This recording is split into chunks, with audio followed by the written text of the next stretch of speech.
Folks, Week 5 brought us some rather intriguing non-district matchups as we approach the halfway point, I should say, of the high school football season. Buckle up those chin straps, prep peeps. Friday Football Fever is on now.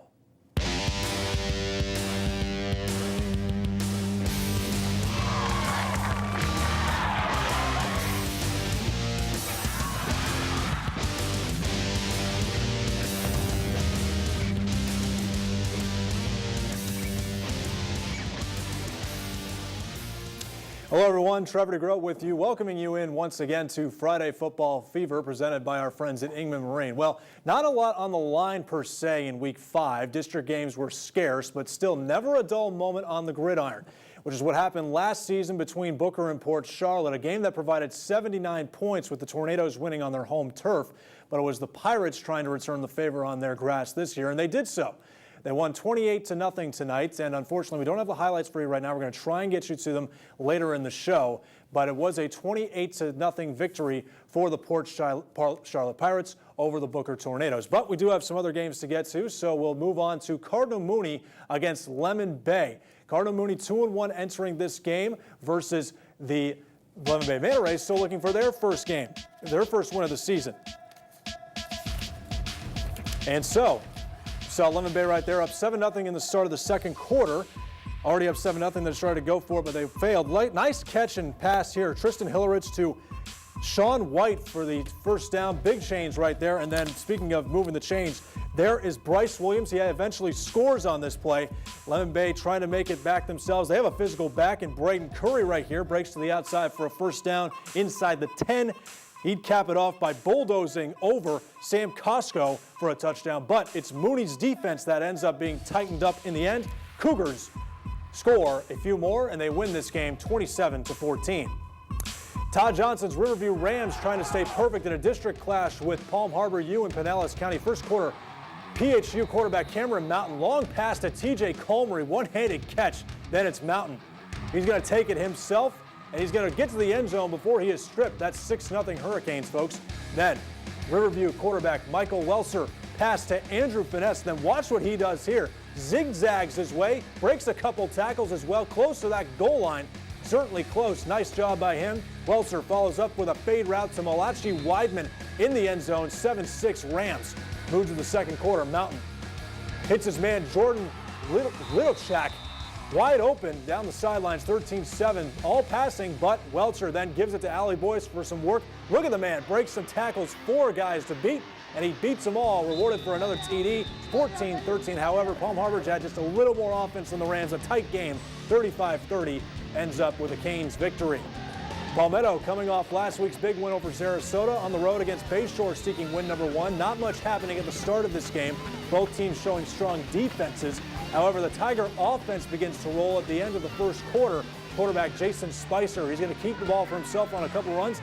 This one, he directs traffic and finds the promised land in the process. 7-0 Palmetto. Bruins trying to get on the scoreboard themselves, but the Tigers D said access denied all night.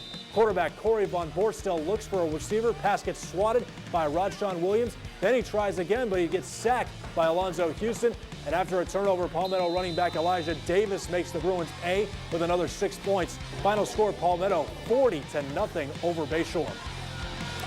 Some other scores to get to. The Coral Reef Barracudas had no chance, folks, against the Venice Indians. Venice is just running roughshod over everyone on the warpath once again tonight, 68-0. Sent the Coral Reef Barracudas back to South Florida unhappy. Braden River also continues to roll. They're undefeated. Getting ready for that clash between Braden River and Venice in a couple weeks. You don't want to miss it. Braden River doing work on the road over the Leesburg Yellow Jackets 55-7. Lakewood Ranch on the road against Sun Lake. They were blown out a bit by the Seahawks last year at home at this point. Were really game for the most part in this game, of course. Came up just a little bit short. Actually led in this game. Sun Lake just had a little bit more in the tank by way of winning 10-6 up in Pasco County. Well, folks, I'll call a quick timeout, but don't you worry. We got more high school football highlights and scores on the way. More Friday Football Fever straight ahead.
Welcome back, everybody, to Friday Football Fever. We still got some games to show you. Let's actually head out and get our first look at the #2 ranked team in all of America, the IMG Academy Ascenders, playing their first Friday home game of 2016, facing the Boyd Anderson Cobras from South Florida. Boyd Anderson's Renard Bozeman is going to lay a big hit here in punt coverage early in this game that featured little offense early on. Defense strong for the Ascenders. Big sack from number 99, Josh Kane-Doe. Watch out for him on Saturdays. Really all these guys. Then IMG finally breaks the ice with a huge punt return from their safety and return specialist Grant Delpit all the way inside the 30 in Cobra territory. The Ascenders couldn't quite punch it in. Nice catch here from Jamon Osborne, but he was out of bounds. IMG would settle for a field goal. Eventually, they'd get things into high gear as they usually do. IMG Academy puts on a great show for their home fans, and they leave with a 38-0 victory. Hey, how about Bradenton Christian trying to protect the den against Deltona Trinity Christian? Lots of scoring early here, folks, as the Eagles quarterback Amori Archibald scampers for 33 yards to extend their lead. Their offense was on fire, and they're not done. But Trinity Christian driving again. It's this time stripped, though, by BC's Jordan Miller, and the Panthers take over. Big time pass here coming up here on 3rd and 6. Dominic Auteni finds Kevin Etienne for the big gain. Panthers gnaw away at the deficit as Oteni makes it a nice move here into the end zone for BC. However, the Panthers simply could not continue and keep up with the Eagles. They fall home to Trinity Christian 57-35. Hey, Charlotte in a heavyweight bout with Fort Myers in Lee County. Tarpon's first possession toss is going to go to one of the best backs in the state, Malik Williams, but he's hauled down for a loss by the Green Waves' Jordan Weatherby. Tarpon's forced to punt. Fort Myers is a little something special. Folks, that's my cousin there, Dawson DeGrota, quarterback. Look at him weave his way for a first down. I'm so proud of him. That leads to this. Xavier Perez punching it in. The point after is no good. Green Wave go up 6-0. This game got off to a late start due to lightning. Tarpons have a 10-6 lead at halftime. Be sure to check out our website at SNNTV.com for an update on that game and many others here. Well, when Friday Football Fever continues, we're going to break down some more games with Herald Tribune sports writer Doug Fernandez, hopefully. Stick around here on Friday Football Fever.